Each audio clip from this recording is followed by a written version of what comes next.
Morning everybody, how you doing today? On this episode of the show, I want to look at some of the legal aspects or legal consequences of conducting security research that you might not be aware of. Now, before we go any further, I want to cover two quick things really quickly. The first, I'm not a lawyer. I think I'm up to speed on laws that impact computers and system usage and cybercrime around the world. I covered that in my graduate studies and have stayed up to date ever since. But at the end of the day, I am not a lawyer. The second is that the basis of this topic is coming from a report from a site called secjuice.com.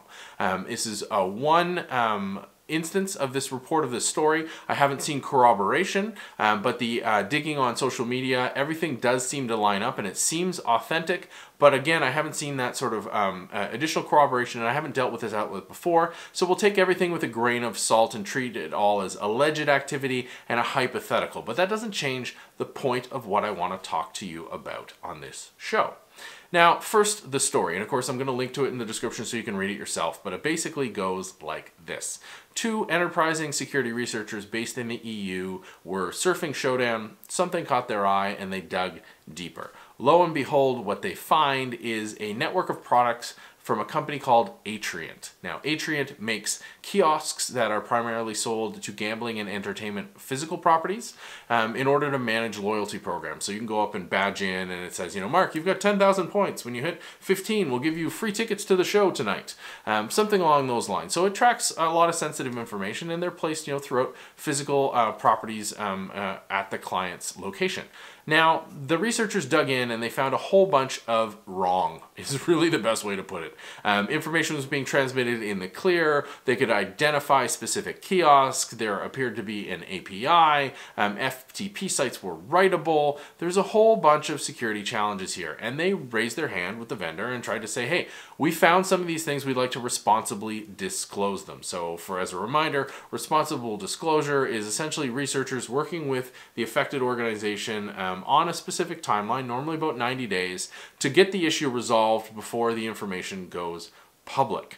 So essentially giving the companies time to respond so that when the information comes out, and whether that's in a CVE bulletin, so a Common Vulnerability Exposure Bulletin, or as a talk, customers and organizations are either already patched or can quickly grab the patch and fix themselves so that the disclosure doesn't actually create more harm. So these researchers tried to get the company's attention, didn't work. Couldn't get anybody to answer, basically got the cold shoulder.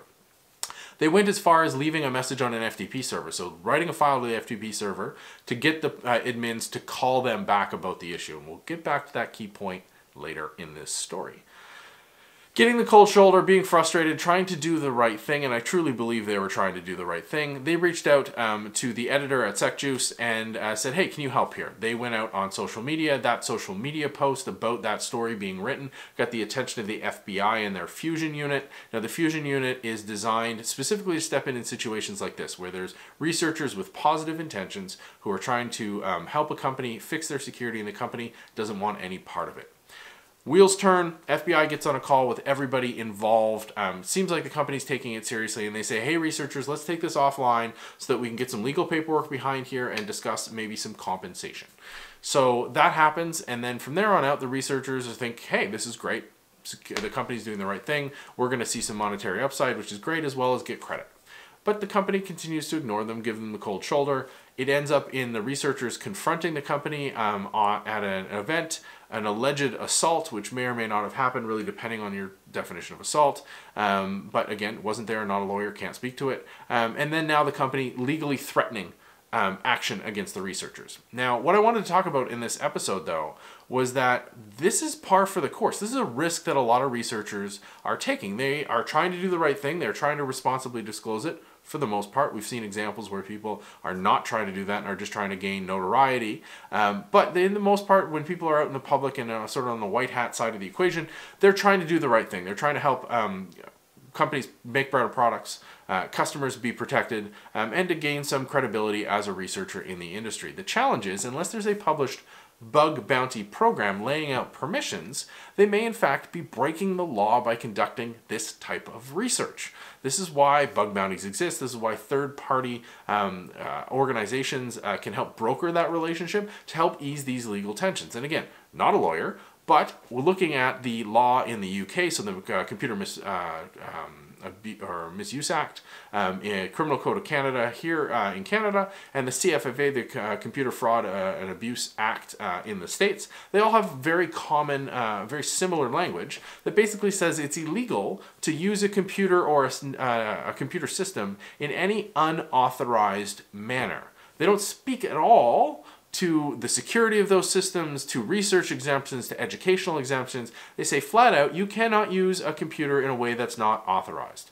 Now, authorization based on case law is determined by the people who own the system, which is why when you log in, you'll see banners in the server responses that say, hey, you need to be an authorized user or an employee of X. When you log in sometimes to Windows, you used to get that dialogue that was like, hey, this is a government system, blah, blah, blah, blah, blah, blah, blah. These are all reminders and more legal than security to be able to point to saying, hey, you knew what authorized usage was and you went beyond it. This is why we have terms of service. This is why we have user and user license agreements. They all tie back to this potential misuse. Now, reading through what the researchers did and the information they gathered, it's clear that they went further than just a simple packet to an IP address to see if it was online like a Shodan does, right? Shodan pings all these IP addresses and records the banner responses. It's clear that in their own admission, writing a file to the FTP, that they have now access deeper into the systems. And where that line is from a security researcher perspective is really hard to judge. Sort of a case-by-case ethical or moral decision of how far you can probe into a system to see if it's vulnerable. But from the law's perspective, it's crystal clear. Unauthorized use is anybody using the system in a way that the company who owns it or the people who own it didn't authorize ahead of time. So you probing from the outside and then writing files to their system is, in my opinion, a clear unauthorized use, which is why exactly we have pen testing as a service, we have pen testing as an industry, and there are clear contacts to indemnify the people doing the penetration testing so that they don't fall under this exact legal challenge. Because now we have these researchers who were trying to do the best thing. That is my belief based on their previous work, based on their responses on social. But what I wanted to highlight and why I'm making this video is because the responses I'm seeing on Twitter in the discussion around this, everybody is siding with the researchers, which I totally get. They're trying to do a good thing and it's easy to vilify corporations. But at the end of the day, these researchers might be in serious, significant legal trouble. Just because you found something and say, hey, look, we're trying to help you, doesn't mean somebody needs to receive help. And we're seeing this, unfortunately, decently often where companies have a negative reaction to this kind of vulnerability disclosure, because when you take off your sympathetic hat for a minute and sort of put yourself in the company's perspective, this is a danger to their business model. They are selling to some very risk-adverse and security-aware customers, and if the technical reports are to believe, they've done a crap job of it, right? It's an absolute house of cards that can just be poked over and everything fall to pieces. Because I'm sure the casinos do not want to explain to their customers why their private activity is being broadcast over the internet in the clear. So this is a fundamental risk to the business model. And here comes these two unknown researchers who say, hey, we have good intentions, trust us. Here's everything that's wrong with your business. And if it leaks, it could be absolutely catastrophic. Of course, the business is going to be very, very defensive. It's rare that a company culture would allow the fortitude to say, oh, you're right, let's do the right thing here. They're going to want to try to silence it. And hopefully they silence that and they're like, hey, we'll pay you some money. We'll sign some legal paperwork so that you can't go speak about this, not come back and attack. But it is a risk. And that's what I wanted to raise, is that based on the letter of the law, this could be a risk for security researchers. So even though they're in the EU, this company was based in the States, the US law is pretty darn clear. We've seen some absolutely horrendous consequences based on this law, but the law is the law. Until it changes, this is what we have to deal with. And how to change that, it's a whole other thing. I wanted to create this video based on this event, really to get this discussion going. I think there's been massive strides, but I think we need to keep talking about it, especially with conference season starting up again. I'd love to see this as a regular topic of discussion. And saying that, let's get it kicked off. Hit me up online at MarkNCA, in the comments down below, and as always by email, me at markn.ca.